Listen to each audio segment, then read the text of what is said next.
Oi, tudo bem? Bem-vindos a mais um vídeo. Tô demorando demais com esses vídeos, mas estamos aqui, né, aos poucos fazendo. A ideia era ter feito a segunda parte da entrevista da Luana, dessa vez sobre a escola dela, mas ela está de férias, agora ela tem uma semana de férias da escola e eu tenho trabalhado bastante e eu percebo, né, que eu ainda não tenho essa rotina para fazer os vídeos, né, vamos dizer, fazer os vídeos não faz parte ainda da minha rotina, do jeito que eu gostaria que fizesse.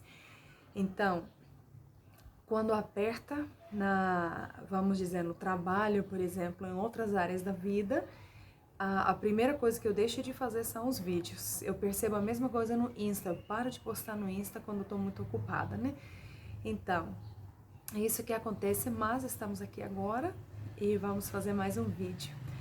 Hoje eu queria falar sobre como é que foi o processo de eu aprender o português. Eu ainda estou aprendendo, é claro, né? Mas eu queria contar um pouco, assim, como é que eu aprendi, onde que eu aprendi, os micos que eu paguei, né? As dificuldades que eu tenho e assim.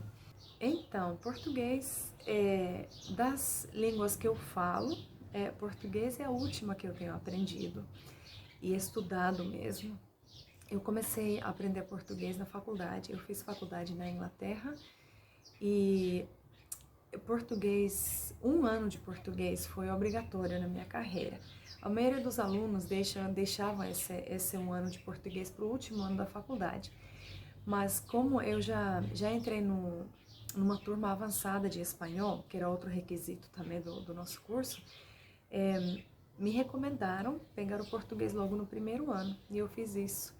Eu gostei muito e eu resolvi continuar, então eu acabei fazendo 3 anos de português na faculdade. A minha professora foi maravilhosa, a professora Carmen, uma carioca, e ela realmente, assim, ela tinha uma paixão pela língua portuguesa e por ensinar português aos estrangeiros. Então ela transmitia isso, assim.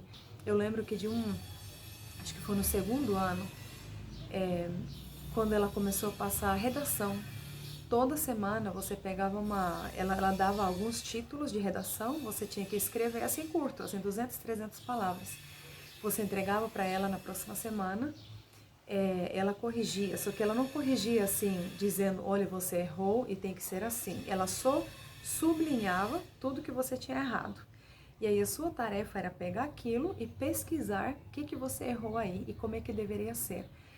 Pensa no aprendizado, tá? E eu curti muito os 3 anos que eu estudei com ela.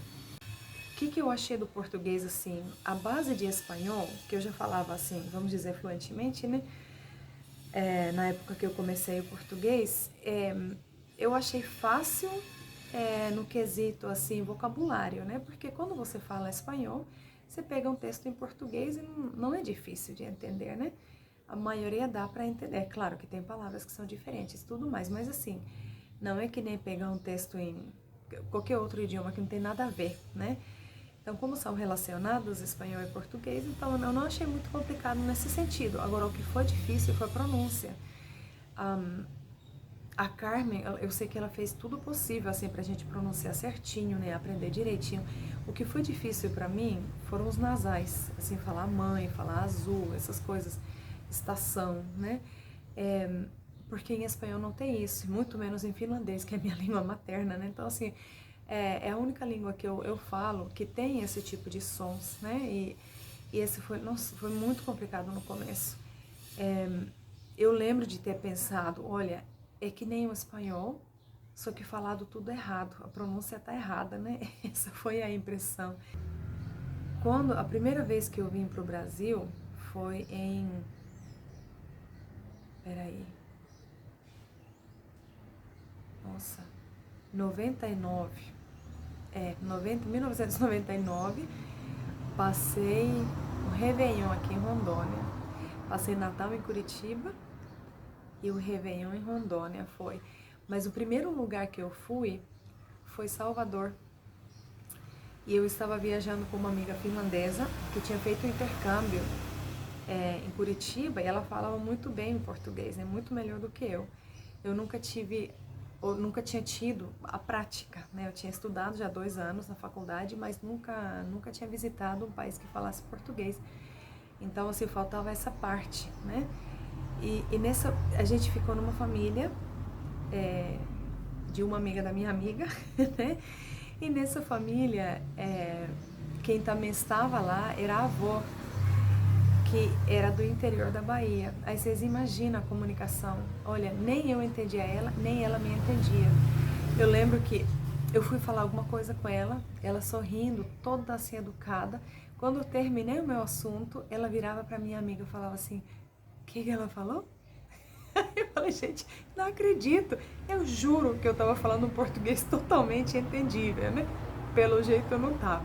Aí minha amiga foi e explicou. Eu escutando, falei, gente, mas foi exatamente isso que eu falei. Como é que ela não me entendeu? Mas eu acho que o sotaque deve ter sido tão forte. Às vezes ela não tinha costume com estrangeiro, né? Falando português assim com sotaque. Ela não conseguia me entender. Aí depois ela, tudo bem. E ela falava. Eu sorrindo assim, nossa, aham. Depois eu virava pra minha amiga assim, o que foi que ela falou? Gente, o sotaque dela também, meu Deus, muito complicado. Então, assim, não foi fácil no começo. Depois eu vim aqui em Rondônia para visitar, conhecer a família do meu marido, que na época era namorado, né? Meu sogro, olha, quando ele quer, ele fala muito rápido, tá? E o irmão dele, então, né? Pior. E assim, usavam palavras regionais, gírias, palavras assim, olha, não tinha nem chance pra mim, sabe? E eu virava pro meu marido, né, na época namorado, assim, o que que seu pai tá falando? O que que seu tio disse?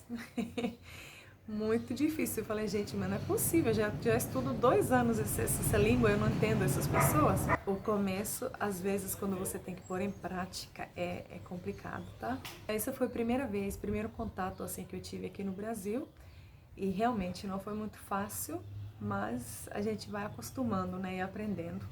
Depois, quando a gente morou na Finlândia, depois que eu me formei da faculdade, então a gente morou uns 4 anos e meio com meu marido na Finlândia. A gente casou e ficou por lá. E nessa época eu trabalhei 1 ano como professora de português e espanhol num instituto assim, um instituto tipo como é que eu poderia dizer? Bom, é um instituto onde você pode fazer diversos tipos de aula. Tem artesanato, tem arte, tem línguas, né? Então eles ofereciam português e espanhol também. E foi a primeira vez que eu tive contato com português de Portugal, porque todo o material didático que a gente usava, os áudios, tudo era português de Portugal. E assim, para mim foi um choque, outro choque, assim, né? Porque a minha professora sempre foi, eu só tive uma professora e ela era brasileira, né? Então, o português de Portugal foi realmente muito difícil. E eu tinha os alunos, a maioria dos meus alunos finlandeses também tiveram contato só com Portugal. Alguns tinham apartamento de férias lá, outros simplesmente gostavam de ir lá de férias e assim, né, eles ficaram muito chocados também com a minha pronúncia, que era do português brasileiro, né? Mas assim, foi uma troca interessante e foi um ano em que eu, assim, preparando as minhas aulas, eu aprendi muita coisa, nossa Deus, principalmente da gramática. Assim, eu revi todos os tempos verbais, todos, com a turma mais avançada, e foi muito bom, assim, né? Tanto a experiência de trabalho na sala de aula, como o meu aprendizado, né? Porque eu fiz uma revisão, eu acredito que talvez conheci alguma coisa nova também, né? Por meio do material didático que eu estava usando, então foi muito bom. Agora, quando a gente veio aqui para o Brasil em 2006, já para morar, eu já tinha vários anos assim de praticar português, né? A gente falava português em casa, mesmo quando a gente morava na Finlândia, a gente falava português em casa com meu marido, né? Porque a gente queria que os filhos, pelo menos, ouvissem o português. Porque a gente sabia, nosso plano sempre era vir para cá, né? Então, meu marido falava português com eles, eu falava finlandês, e entre nós dois, nós falávamos português. Então, a gente veio aqui e, assim, foi um avalanche de vocabulário que eu fui aprendendo, né? A gente estava na fase de construção da nossa casa. Eu aprendi tanto vocabulário de construção, de materiais de construção, de estrutura de casa, né? Foi muito interessante. E agora que a gente está construindo novamente, né? Tem sido útil, né? Eu já acompanho as conversas assim de construção tranquilamente, dou palpite também com termos corretos, né? Então, assim, isso foi bem interessante no começo. E os micos, então, né? Quando a gente aprende uma língua nova, é inevitável pagar mico. Eu acho que é um dos piores, assim, né? Que, assim, a gente dá muita risada depois também eu tava numa... Era festa, comemoração, né, do Dia das Mães, na escola de inglês da minha amiga. E eu dava aula lá também, então, né, eu também participei da festa. Mas eu era novata na escola, eu não conhecia as mães, assim, né, muito bem, né? E ela foi me apresentando as mães. Ah, fulana, essa aqui é tu, e a nova professora da Finlândia, não sei quem, não sei quem. E a gente conversando, eu tinha umas duas mães lá, a minha amiga e eu. E alguma coisa, eu acho que elas devem ter perguntado se meu marido era brasileiro, ou o porquê que eu tava aqui, né? Eu fui explicar, né, que meu marido... Eu falei assim, em outra ocasião eu vou introduzir meu marido para vocês. Eu não percebi nada. Introduzir, em inglês, introduce, né, de apresentar. Eu queria dizer que vou apresentar meu marido. Quem disse que eu lembrei que tinha que falar apresentar? Falei, vou introduzir meu marido. Minha amiga não, assim, manteve o rosto, não. E as mães também, ninguém nem levantou assim, né? Ou se levantou, eu não percebi. Depois da festa, minha amiga morrendo de rir, falou, pelo amor de Deus, Tuia, você tem noção de que você falou? Eu falei, não, faço ideia. Ela, não é introduzir o marido, não, é apresentar. Eu, pelo amor de Deus, meu Deus, não sei o que essas mulheres vão pensar de mim, o que foi aquilo. Ela, não se preocupa. Na festa ainda, eu já falei, expliquei pra elas, falei, não, a Tuia tá aprendendo ainda o português, essas coisas acontecem. Gente, que vergonha, tá? Tem dia que eu consigo, nossa, tô num português incrível, assim, né? Que difícil de alguém perceber que eu não sou daqui, que, nossa, eu engano todo mundo, né? Agora, tem dia que eu abro a boca, a pessoa olha pra mim assim, seu sotaque é da onde? Você fala assim, oh meu Deus do céu, né? Eu tenho dificuldade com os vogais, vogais abertos e fechados, né? Eu percebo, eu não pensei que eu tinha dificuldade, mas enquanto mais a gente vai aprendendo, mais a gente percebe, assim, os detalhes, o quanto ainda tem para aprender, né? Então eu percebo as palavras seu e seu. Eu acho que eu nem sei fazer a diferença. Meu e mel. Meu marido consegue, assim, fazer a diferença para mim, assim, bem claro, né? Ele fala bem devagar, tipo exagerando o som do vogal. Eu consigo ouvir, mas assim, na fala, no dia a dia, numa conversa, eu não ouço a diferença entre meu e mel, né? O seu e seu. Deve ter algumas outras palavras também que são parecidas, mas essas são as que eu sempre... Meu Deus do céu, é muito difícil. Mas realmente, os vogais, eu percebo que dá um trabalho às vezes. Então, eu falo português há 23 anos, ou vamos dizer, 23 anos atrás que eu comecei a aprender português, né? Pratico português há 23 anos, vamos colocar assim. Nessas alturas eu ainda estou com sotaque. Então, eu já aceitei que provavelmente eu nunca vou me livrar completamente do sotaque. E eu já estou em paz com isso, tá tudo bem. Eu li uma citação alguma vez de que se você fala com sotaque, isso quer dizer que você já está falando outra língua, sem ser a sua língua materna.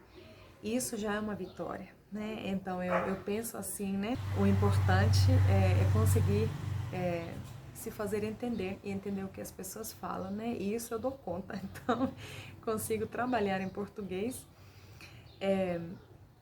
E assim, eu vejo que realmente é um processo que eu acho que não acaba nunca, não. Sempre vem palavras novas, sempre tem novidades, né? Sempre tem algum detalhe da gramática que você fala assim, opa, eu não lembrava disso, eu não tinha percebido isso, olha, parece que eu nunca tinha nem visto isso, né? E agora que eu estou fazendo letras, língua portuguesa, né? Letras na faculdade, é toda hora novidade também. Então, assim, é bem interessante. Gosto muito de português. Eu estou feliz com o fato de saber falar português. Espero que você se anime a estudar outras línguas, talvez retomar aquele estudo que você deixou, você não concluiu, né? Quem sabe você volta.